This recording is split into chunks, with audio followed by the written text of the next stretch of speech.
All right, here's part 2 of the solutions for this AB practice test. This will be 11 through 20 in this video. Whenever you have a monomial on the bottom of an expression like this, the algebra that's allowed here is you can just divide through by that one thing, right? That's simplifying that is allowed. So x squared over x is just 1, is x, 1x, and minus x over x is just 1. Now this does have a hole in this graph at 0, but having a hole in the graph does not stop us from being able to find the integral. So remember when we did just like area type integrals, if you have a function like this, even though there's a hole there, you can still find this area. That still is okay. So here, this should be easy now. The antiderivative x squared over 2 minus x from -1 to 1. Plugging 1 into this, I get 1/2 minus 1 minus 1/2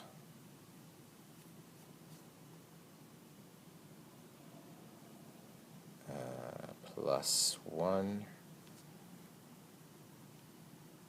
at -2, I think. That's what I'm getting there. Looks good. All right.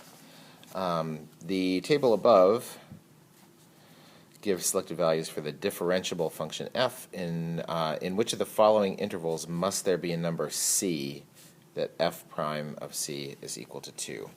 I hope that that makes you, like, there must be a c in some interval where the slope has to be this, that makes you think of the mean value theorem. That is what this question is about. So what does the mean value theorem say? The mean value theorem says if a function is differentiable, if you've got a differentiable function f, then the average slope, which is like old school rise over run, must be equal to the actual slope, which is the derivative, somewhere in that interval. And they're telling us here, here's the f prime, here's the actual slope, 2. So we need to find an interval where the average slope is 2. Okay, so those are our choices. So if I look at the 0 to 4 interval, rise over run, the rise is -8 over 4. This has a slope of -2.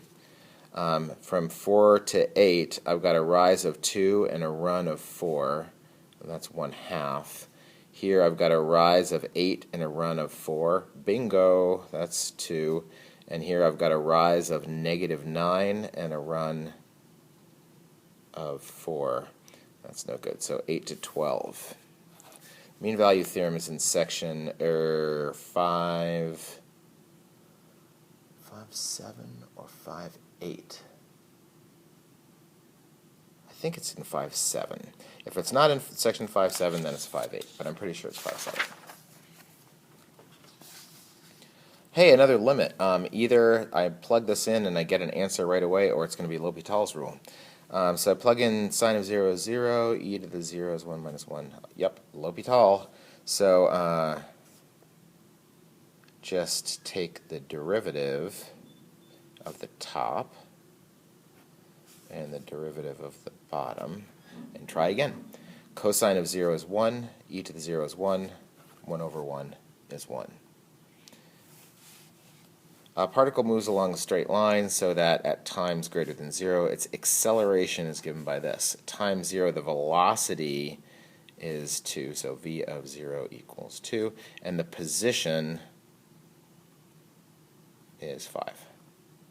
Which of the following is an expression for the position of the particle at time 0? Okay, so if I want to get to velocity, if I take the antiderivative of acceleration, that's v of t, but I would have to I'd have to use this to figure out what the constant is, right? So the antiderivative of 12t is 6t squared. And I can move the c over to the other side, right? I just have to figure out what that c is. If you're wondering, wait, how can you move the c over and it's still plus c? Because I haven't solved for c yet. You can write minus c if you want, and then you're just going to get, a negative number, which is going to change back. I haven't solved for it yet, so I can do that just fine. So what I need to do is plug in. I know that the velocity is 2 when the time is 0. So that means the c is just 2. So the velocity is 6t squared plus 2. Okay, now if I want to get back to position, I have to take the antiderivative of this, which is, that's going to be 2t cubed plus 2t, also plus c, and then I know when I plug in 0, x of 0 is 5, and I plug the 0 in over here, it knocks that out, that's going to be the c. So it looks like 2t cubed plus 2t plus 5 is the correct answer. Number 15. Let f be this function. It's a piecewise function, so this, when x is less than or equal to 5, it's this. When x is greater than 5, it's that. Which of the following statements is true? Is it continuous? Well, let's see if it's continuous. To be continuous, if I plug 5 in here and 5 in here, I'd have to get the same number. If you're thinking to yourself, wait, why would you plug 5 into this? It doesn't have the equal sign there. Well, I'm trying to see if the two pieces, this piece with the equal sign is like the piece that's got the dot on the end, and then this piece without the equal sign is like the piece that's got the open circle on the end. And if it's going to be continuous, these have to link up. So I do have to figure out where that hole is, that open circle. That's why I'm plugging the 5 in this also. Okay, so 5 in here, minus 5 squared is minus 25 plus 3, that's minus 22. And then if I plug in 5 into this, that's negative 50 plus 28, that's also negative 22. So it is continuous. F is differentiable but not continuous. That's actually impossible. If a function is differentiable, then it must also be continuous. So continuous functions is like a bigger circle, and inside that is differentiable functions. So if you're differentiable, then you must also be continuous. It's not possible for this to be true.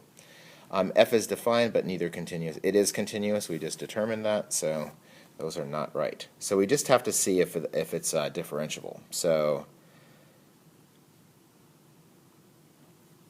here the derivative of that piece is minus 2x. The derivative of this piece is minus 10. And if you plug 5 into these, you get minus 10 for both. So it's continuous and differentiable. It did it. And only after you check that do you get to write the equal sign in there. Because it's possible if those don't agree, then the equal sign would go away and you don't get a derivative at 5 at all. It's got to be the same for both for it to exist at all. Number 16. If dy dx is equal to this and y equals 1 when x equals 1, then y equals. This is a separable differential equation. We did some just like this recently, right, in Chapter 9. So I can't separate by adding and subtracting things. I've got to divide the whole thing over. The y's have to be on this side with the y's, and the x is going to be here. We divided the whole thing, so there's just a 1 left there. And then I have to find antiderivatives. Antiderivative of 1 over something with our variable just to the first power is natural log of that thing. But there's a minus sign in here, so that's the easiest mistake to make here, I think. Antiderivative of 1 is x, and then we put the plus c over on this side. This is section 9.2, if you need to review how to do this. I think that's right. Is it 9-1?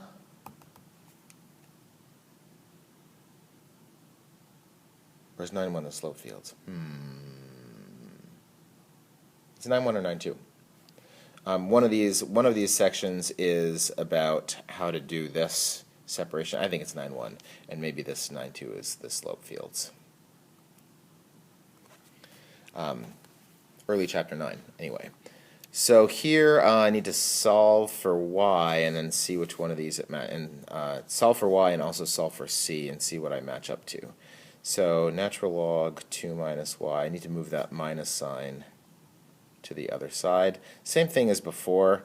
I haven't solved for c yet, so I can just multiply by that negative sign and I can still just call it plus c. E to the that's 2 minus y is equal to e to the minus x plus c. Now I have when x equals 1, y equals 1, so I'm going to go ahead and plug those in here. I'm going to keep going down here on the side, so 2 minus 1 is equal to e to the minus 1 plus c. So 1 is equal to e to the minus 1 plus c. If you have e to the something equals 1, that has to be 0, right? So minus 1 plus c is equal to 0. Well, c is 1. And then I'm ready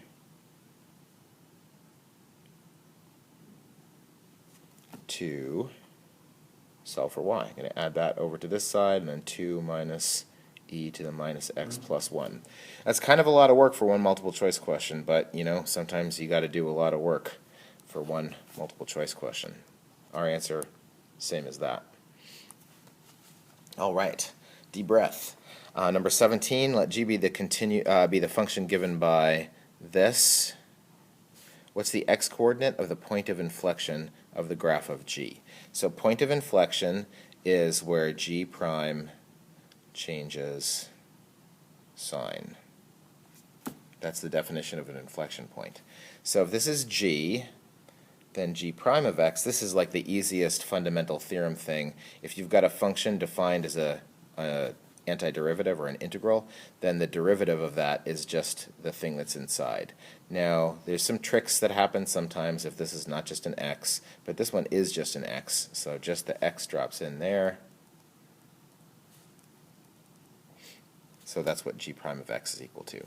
That's back in, let's see, we did problems like that in early chapter 6, around section like 6,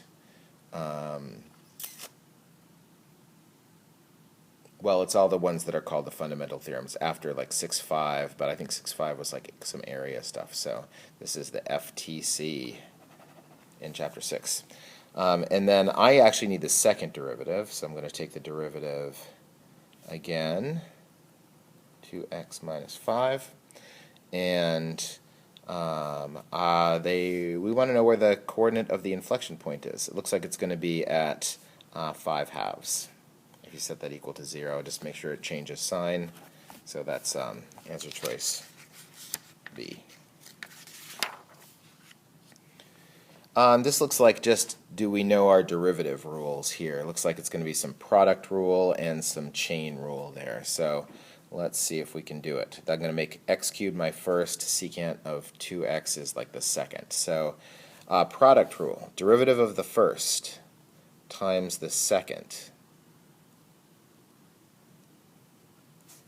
plus the first times the derivative of the second. The derivative of secant is secant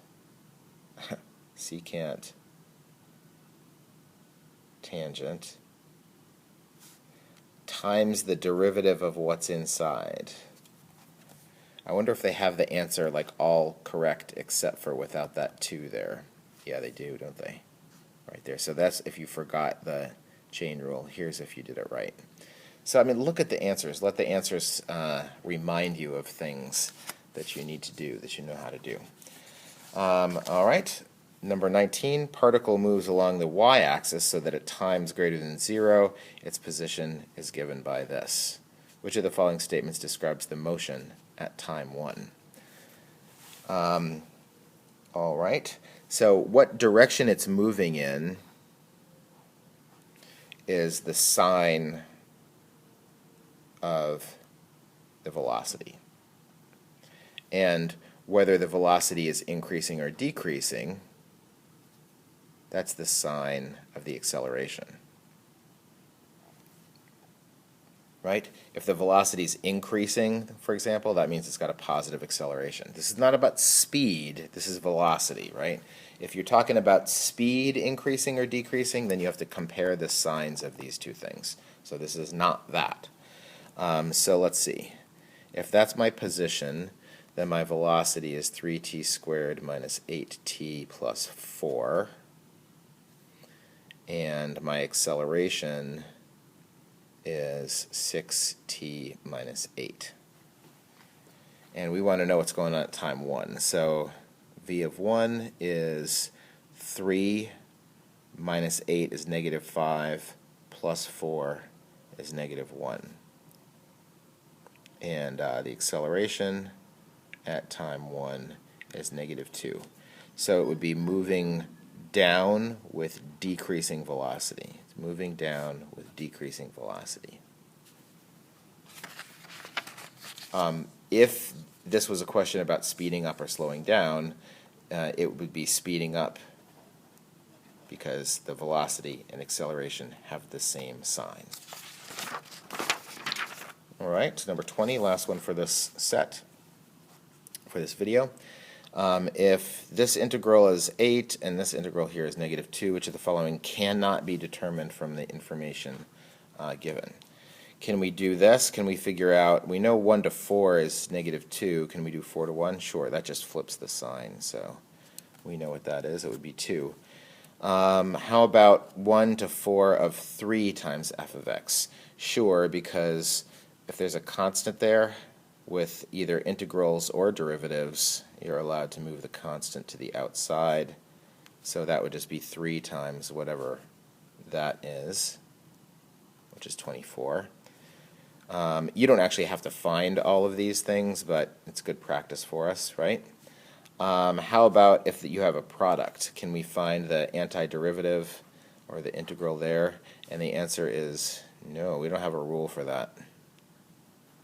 Nope. We can do like adding and subtracting and multiplying by constants, that's fine, but we can't do this. So that's going to be the right answer. And then just for practice, let's do this one too. So by our rules of how we can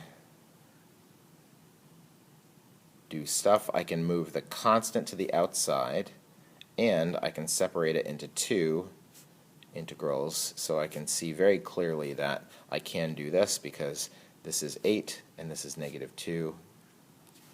So that would be, not only can we do that, it's equal to negative 22.